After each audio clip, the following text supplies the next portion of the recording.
Salam sejahtera untuk Bapak Ibu Saudara anak-anak yang Tuhan Yesus kasihi. Jumpa lagi kita di dalam ibadah keluarga bersama-sama lewat kanal YouTube GPB Immanuel Bung Karno Mataram. Hari ini kita akan mendengarkan juga kebenaran firman Tuhan. Sebelumnya saya mengajak kita untuk satu di dalam doa. Kita berdoa. Terima kasih ya Tuhan, karena pada saat ini kembali lagi kami ada masuk dalam persekutuan ibadah keluarga yang dimana umat Tuhan siap untuk memuji, untuk berdoa dan mendengarkan firman Tuhan. Tuhan, di dalam kerajaan sorga, saatnya kami akan membaca dan mendengarkan kebenaran firman Tuhan. Urapi hamba-Mu dengan kuasa Roh Kudus-Mu, supaya hamba-Mu menyampaikan firman Tuhan seturut dengan kehendak Tuhan, dan juga berkati umat-umat Tuhan dimanapun mereka berada yang telah siap mendengarkan firman Tuhan, agar supaya dengan kuasa Roh Kudus Tuhan mereka tidak hanya siap begitu saja, tetapi mereka bisa memberlakukan firman Tuhan di dalam kehidupan mereka setiap hari. Berfirmanlah ya Tuhan, kami menyambut firman-Mu. Dalam nama Tuhan Yesus, firman yang selalu mengasihi kami semuanya. Amin. Marilah kita berdiri untuk membaca firman Tuhan yang terambil dari kitab Kisah Para Rasul pasal yang ke-9 ayat 7 sampai dengan ayat yang ke-9. Maka termangu-mangulah teman-temannya seperjalanan, karena mereka memang mendengar suara itu, tetapi tidak melihat seorang juga pun. Saulus bangun dan berdiri, lalu membuka matanya, tetapi ia tidak dapat melihat apa-apa. Mereka harus menuntun dia masuk ke Damsyik. 3 hari lamanya ia tidak dapat melihat, dan 3 hari lamanya ia tidak dapat makan dan minum. Demikianlah pembacaan firman Tuhan. Berbahagialah kita mendengar dan melakukannya. Terpujilah Kristus. Haleluya.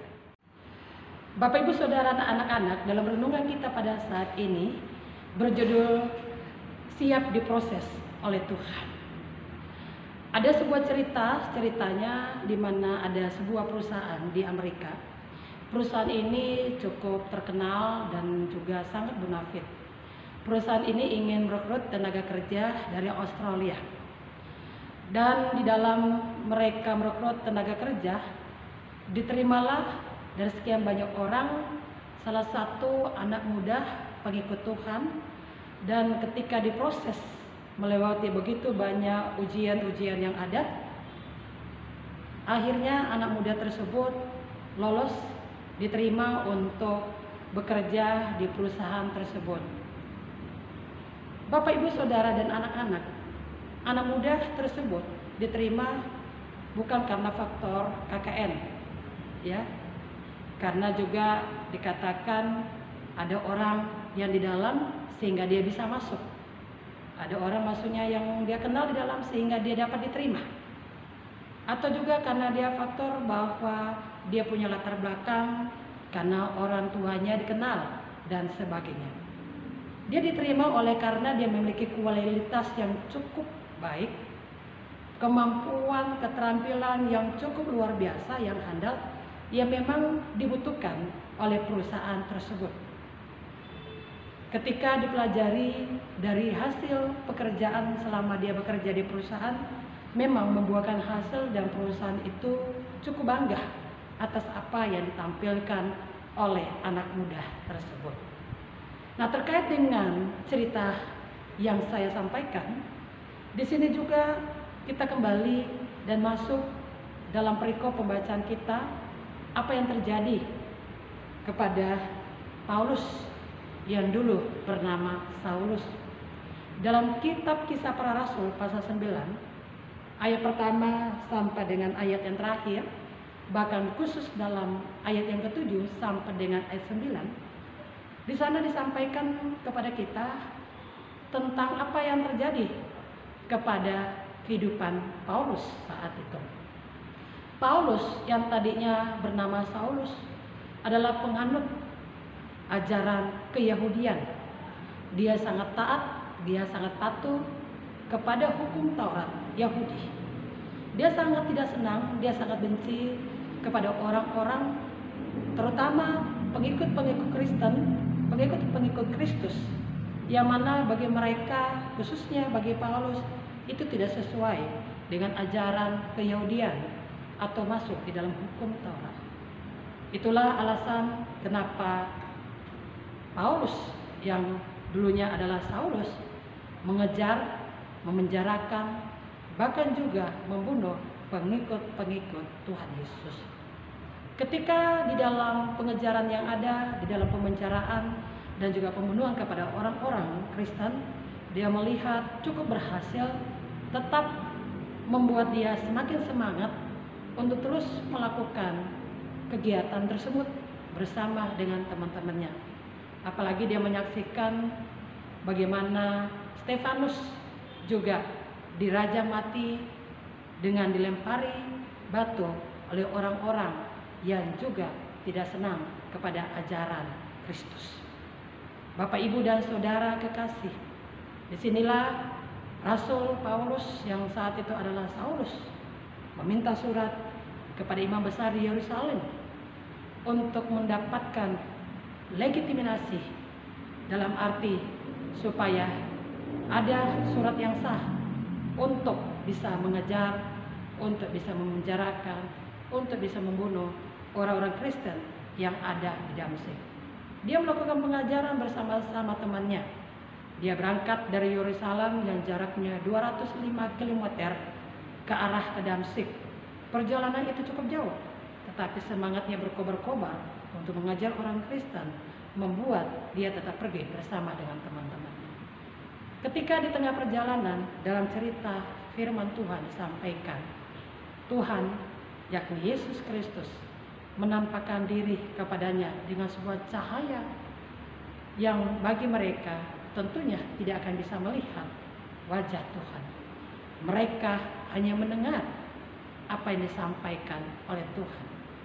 Tuhan mengatakan, "Saulus, Saulus, mengapakah engkau menganiaya aku?"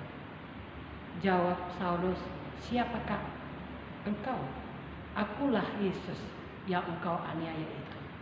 Nah, Bapak, Ibu, dan Saudara kekasih, dengan cahaya, dengan suara tersebut, teman-teman dari Saulus, bahkan Saulus sendiri itu terheran-heran.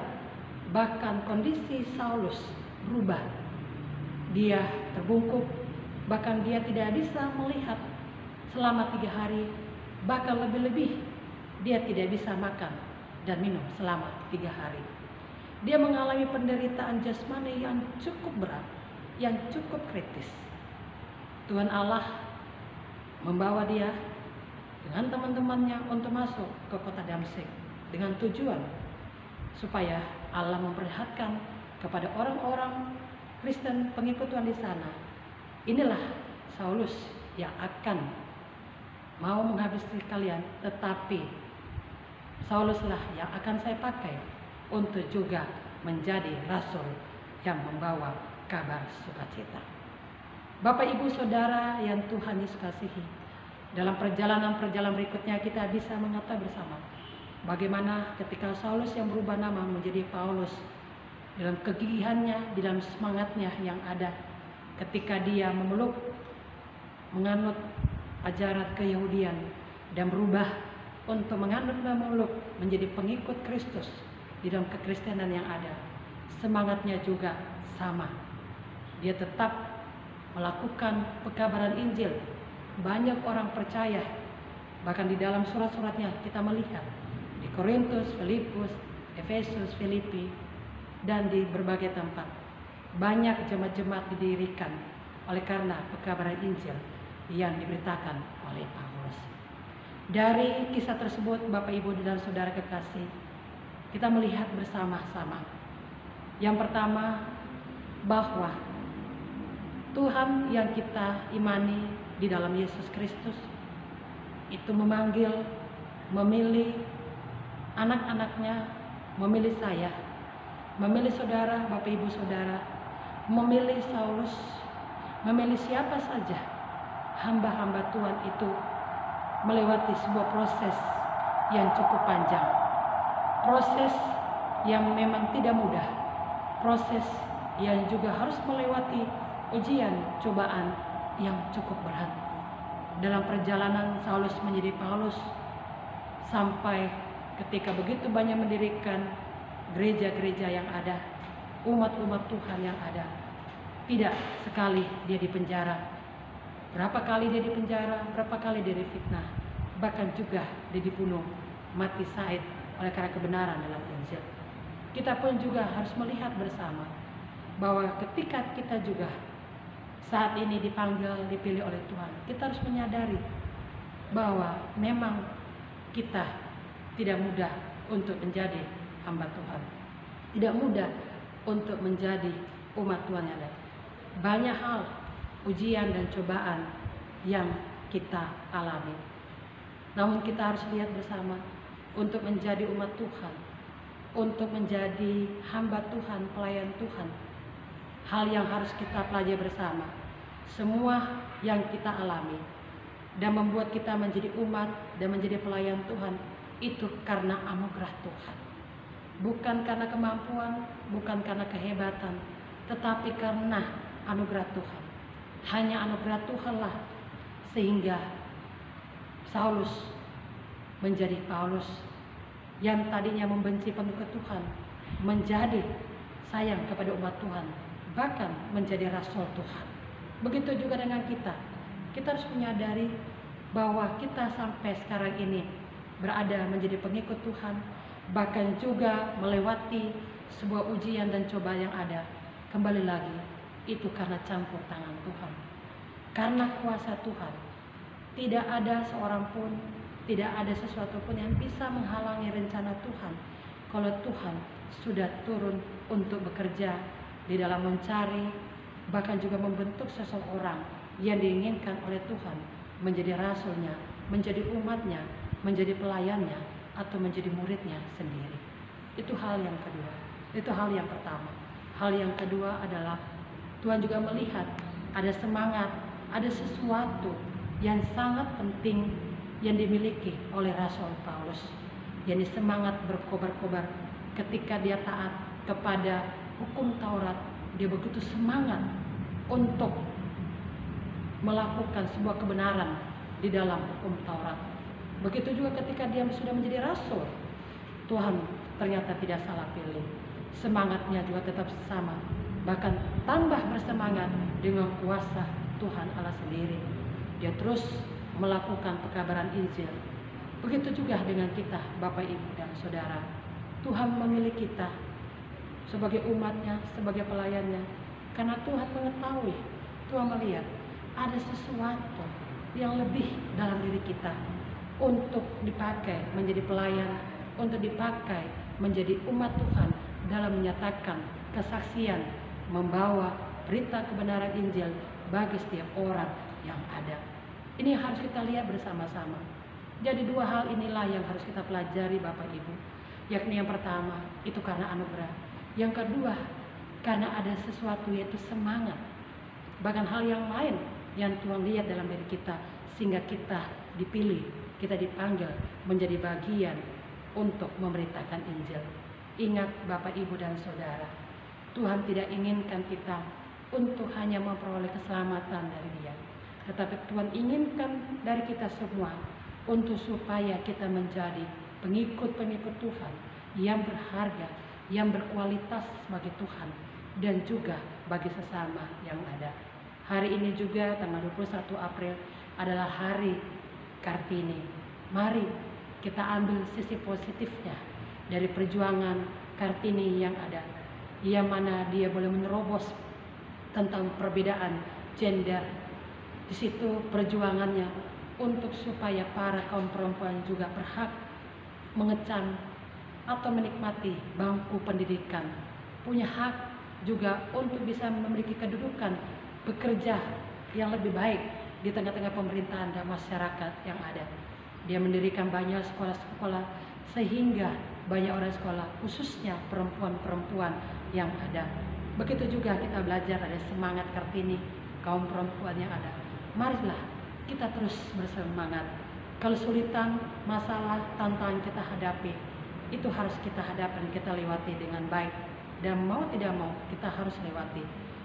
Tapi kita lihat hasilnya akan memberikan sebuah kebahagiaan, sebuah sukacita, tidak untuk kita, tetapi juga bagi orang lain, seperti yang dilakukan oleh Kartini dan juga Paulus dan orang-orang yang dipakai oleh Tuhan dalam dunia ini. Selamat Hari Kartini, selamat memperjuangkan Injil kebenaran Kristus, selamatkanlah banyak orang, dan juga biarlah orang lain juga hidup dalam berkualitas di hadapan Tuhan seperti yang Tuhan inginkan untuk kita lakukan. Tuhan memberkati kita semua. Amin. Mari Bapak Ibu, saudara dan kekasih, kita satu di dalam doa, kita berdoa. Terima kasih Tuhan, kami boleh mendengarkan firman-Mu Tuhan, yang mengajari kepada kami bahwa menjadi umat, menjadi pelayan Tuhan tidak mudah. Ada proses pembentukan yang Tuhan izinkan terjadi dalam diri kami, seperti yang dialami oleh Paulus yang dulu bernama Saulus Tuhan. Tetapi dengan proses yang Tuhan lakukan kepada Paulus, dia tetap kuat, dia tetap bertahan dalam imannya sampai pada akhir hayatnya.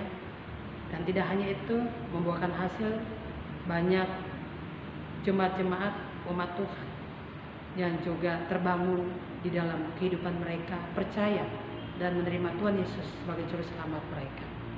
Biarlah itu juga kami lakukan dalam kehidupan kami sebagai umat, sebagai pelayan yang hidup zaman modern saat ini. Biarlah kami sebagai umat tidak hanya menjadi umat yang pasif, pelayan yang pasif, yang hanya melakukan pelayanan yang tidak membuahkan hasil. Dalam arti kami tidak menyelamatkan orang, kami tidak membuat orang untuk berkualitas di hadapan Tuhan. Oleh karena itu, dengan pembelajaran saat ini, ajari kami sebagai pelayan, agar supaya kami sungguh-sungguh melayani Tuhan, membekali diri kami, diperlengkapi oleh Tuhan dengan baik, sehingga kami punya modal untuk juga membekali orang lain hidup, menerima keselamatan, bahkan juga tidak lupa mereka sungguh-sungguh berkualitas, bermutu, berharga, berbuahkan hasil yang baik dengan membawa banyak orang di hadapan Tuhan, dan Tuhan bersukacita. Terima kasih Tuhan. Berkatilah jemaat-jemaat Tuhan dimanapun berada di muka bumi ini, di Indonesia. Berkati GPIB di kota-kota, di daerah-daerah. Berkati Majelis Sinode, berkati BP Mupal, berkati kami di kota, berkati kami di pedalaman desa-desa. Dalam perjuangan kami bersama dengan gereja-gereja lain yang ada, Tuhan tuntun dan berkati, agar senantiasa kami terus melakukan dan menghadirkan tanda-tanda kerajaan Allah, membawa kasih, kedamaian, keutuhan ciptaan bagi setiap orang, apalagi dalam kondisi pandemi COVID-19 saat ini. Berkatilah gereja GPB Immanuel Bung Karno Mataram, agar supaya para pelayanmu dan jemaatmu tetap bersatu hati sebagai tubuh Kristus, saling mendukung, saling mensupport satu dengan yang lain, dan kami menjalankan apa yang sudah kami dengarkan dari firman Tuhan. Dan rumah tangga kami Tuhan berkati, sebagai orang tua, sebagai anak, pekerjaan kami, pelayan kami Tuhan berkati. Terima kasih Tuhan. Kami berdoa untuk Indonesia kami berdoa pemerintahan kami, berdoa masyarakat sesama kami berdoa dunia ini berkati, supaya pemimpin-pemimpin juga berjalan di dalam koridor, di dalam pimpinan Tuhan, supaya apa yang mereka lakukan membawa kebaikan, kesejahteraan, keadilan bagi rakyat, khususnya Indonesia. Hari ini adalah hari di mana kami peringati perjuangan Raden Ajeng Kartini. Kami mohon kepadamu, biarlah semangat Kartini, khususnya kami kaum perempuan yang ada, tetap mau berjuang untuk demi keluarga, untuk demi sesama. Kami boleh menunjukkan bahwa kami punya hak, kami punya kualitas yang dibanggakan oleh Tuhan dalam membangun keluarga, membangun kehidupan masyarakat, bahkan bangsa Indonesia. Kami berdoa secara khusus untuk masalah-masalah yang terjadi terhadap dunia dan bangsa kami, masalah bencana alam, pandemi COVID-19, bencana yang lain Tuhan, kemiskinan, bahkan juga terorisme dan apapun juga. Biarlah Tuhan juga mau tolong kami, supaya kami kuat dan mampu bersatu hati, bergandeng tangan untuk mengatasi masalah yang ada. bahkan untuk mereka yang hidup di dalam menjadi teroris. Berkati dengan sadarkan mereka, supaya mereka tidak terus berada di jalan di luar Tuhan, tapi mereka kembali di jalan yang Tuhan inginkan, untuk mau melihat bahwa kami adalah saudara yang harus perlu dikasihi, dan mereka juga menganggap bahwa mereka adalah bagian dari kami yang adalah saudara yang harus membangun kehidupan bangsa Indonesia lebih baik lagi, berharga di mata Tuhan, dan menjadi kebanggaan bagi bangsa lain. Terima kasih Bapak. Inilah doa kami serahkan kepada Tuhan Yesus yang pernah mengajar kami berdoa. Bapa kami yang di surga, dikuduskanlah namamu, datanglah kerajaanmu, jadilah kehendakmu di bumi seperti di surga. Berikan kami pada hari ini makanan kami cukupnya, dan ampuni kami akan kesalahan kami, seperti kami juga mengampuni orang bersalah kepada kami. Jangan membawa kami ke dalam pencobaan, tetapi lepaskan kami daripada yang jahat. Karena Engkaulah yang punya kerajaan dan kuasa dan kemuliaan sampai selama-lamanya. Amin. Marilah umat Tuhan dipersilakan berdiri. Firman yang Bapak Ibu dengarkan, mari lakukan. Bawalah cinta kasih, bawalah perdamaian bagi dunia ini, sehingga mereka juga boleh melihat ada Tuhan, pencipta alam semesta, yang akan melindungi dan menyelamatkan mereka. Arahkan hati dan pikiran kepada Tuhan, dan terimalah berkat Tuhan. Kasih karunia, rahmat, damai sejahtera dari Tuhan Allah Bapa Yesus Kristus kiranya memberkati kehidupan Bapak Ibu Saudara anak-anak, memberkati juga dalam pekerjaan, pendidikan semuanya, dan dalam pelayanan, dimulai dari sekarang sampai selama